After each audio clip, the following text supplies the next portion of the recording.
Inicialmente, en este video, vamos a definir la ley de Ampère. La ley de Ampère fue descubierta por André-Marie Ampère en 1826. Esta determina que la circulación del campo magnético a lo largo de una línea cerrada es equivalente a la suma algebraica de las intensidades de la corriente que atraviesan la superficie delimitada por la línea cerrada, multiplicada por la permitividad del medio. Lo cual, dicho de otra manera, la ley de Ampère explica que la circulación de la intensidad del campo magnético en un contorno cerrado es proporcional a la corriente que recorre en ese contorno. El campo magnético es un campo angular con forma circular, cuyas líneas encierran la corriente.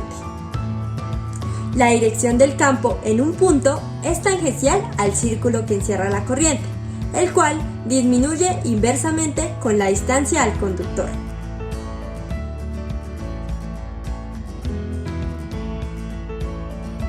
André-Marie Ampère empezó su investigación con imanes en el campo de la electricidad estudiando el experimento de Hans Christian Ørsted, el cual dice que cuando una corriente eléctrica circula en un conductor, se produce un campo magnético, siendo algo tan sencillo como colocar una brújula o una aguja imantada, que son lo que tienen las brújulas, próxima a un conductor por el que circula una corriente eléctrica, como vemos en el video.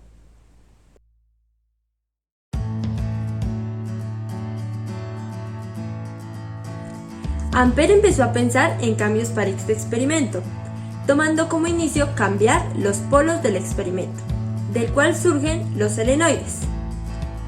El selenoide es una bobina de material conductor enrollado que funciona a través de campos electromagnéticos para la apertura o cierre de una válvula.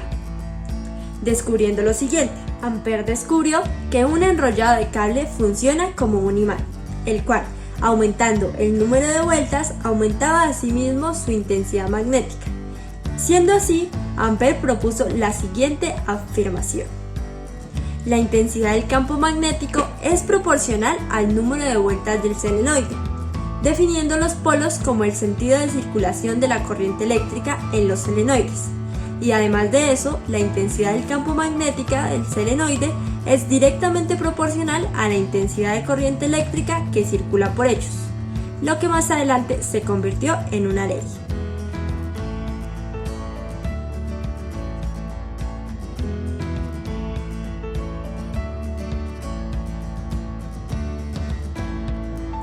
Para explicar un poco mejor todo lo mencionado anteriormente, vamos a hacer un pequeño experimento. Para esto necesitamos una aguja imantada, una brújula, un selenoide, en este caso vamos a utilizar uno con muchas más vueltas, una fuente de poder y un multímetro y por último una resistencia, que la tengo aquí conectada.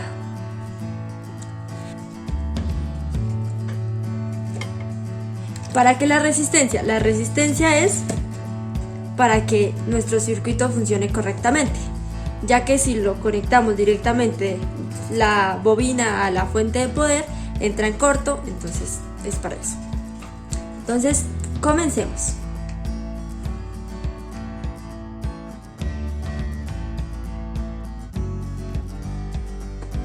Nuestro experimento consiste en comprobar el campo magnético generado por el selenoide y poner en práctica la ley o regla de la mano derecha.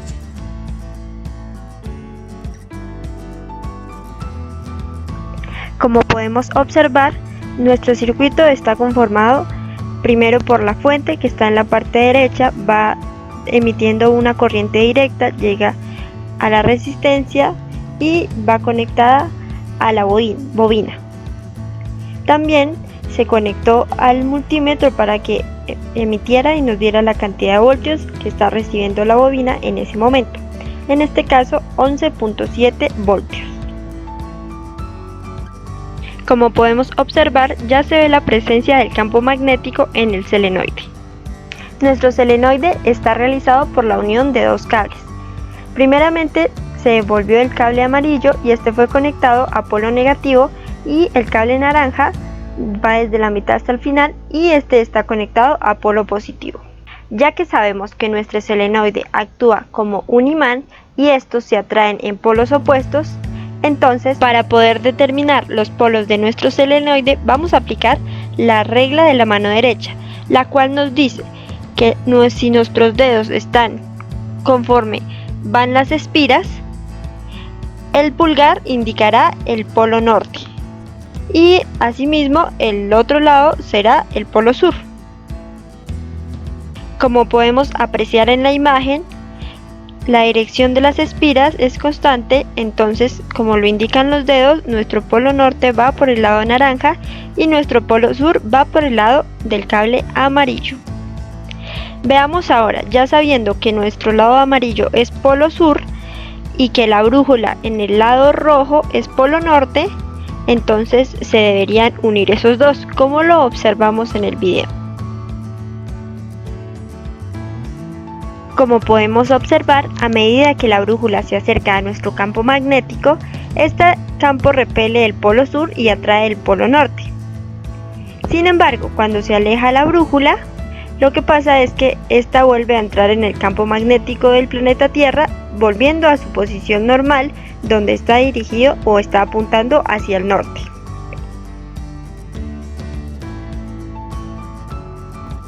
Ahora veamos el otro polo. Como mencionamos anteriormente, debido a la dirección en la que está enrollado el cable, el polo naranja es polo norte y el polo amarillo es polo sur. Entonces, en este caso, como estamos en el polo norte de nuestro solenoide, este debe atraer el polo sur de la brújula, como vemos ahí en el video.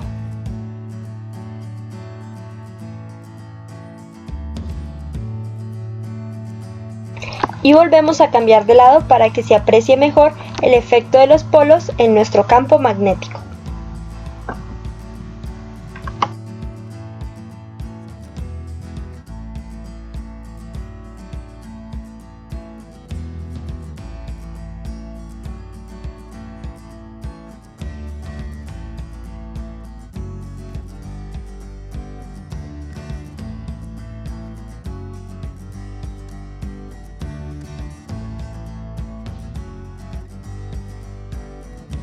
Como ya mencionábamos anteriormente, Ampère relaciona que la corriente es directamente proporcional al campo magnético. En nuestro caso, como la corriente no es tan alta, por eso se ve una poca intensidad de atracción o de repulsión. Sin embargo, se logra apreciar muy bien el efecto del campo magnético. Acá observamos otro experimento. En este utilizamos un solenoide de menos espiras. ¿Qué pasó acá? Como la ley también nos dice que la intensidad del campo magnético es proporcional al número de espiras, en este caso, aunque tengamos la misma intensidad de corriente, el efecto magnético no es el mismo, ya que el campo magnético es inferior al mostrado anteriormente.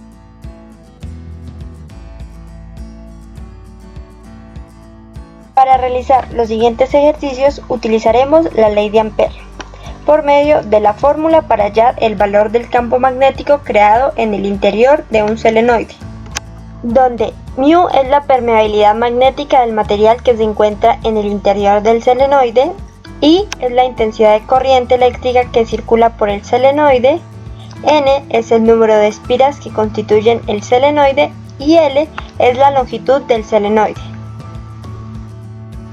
Si sabemos que por un solenoide vacío de 5 centímetros circula una corriente eléctrica de 12 amperios y el campo magnético creado en su interior es de 0.1, ¿de cuántas espiras está compuesto el solenoide? Datos: 0.05 metros intensidad de corriente 12 amperios, campo magnético 0.1 y permeabilidad, como está en el vacío, es 4pi por 10 a la menos 7. Entonces, ¿cuál es el número de espiras? Para resolver este ejercicio vamos a utilizar la fórmula mencionada anteriormente. En esta vamos a despejar para n, que es el número de espiras, y reemplazamos datos, siendo así la respuesta 332 espiras. Ejercicio 2. Una intensidad de 4 amperios circula por un solenoide de 25 centímetros de longitud, conformado por 3200 espiras de 5 centímetros de radio.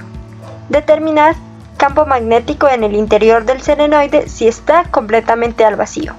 Datos: intensidad de corriente 4 amperios, longitud del solenoide 25 centímetros, 0.25 metros, en espiras 3200 y radio 5 centímetros, 0.05 metros. Para este ejercicio utilizamos la fórmula mencionada anteriormente. Lo único que tenemos que hacer es reemplazar los datos en la fórmula, sabiendo que como está en el vacío, la permeabilidad es 4 por 10 a la menos 7, para una respuesta de menos 0.064 T.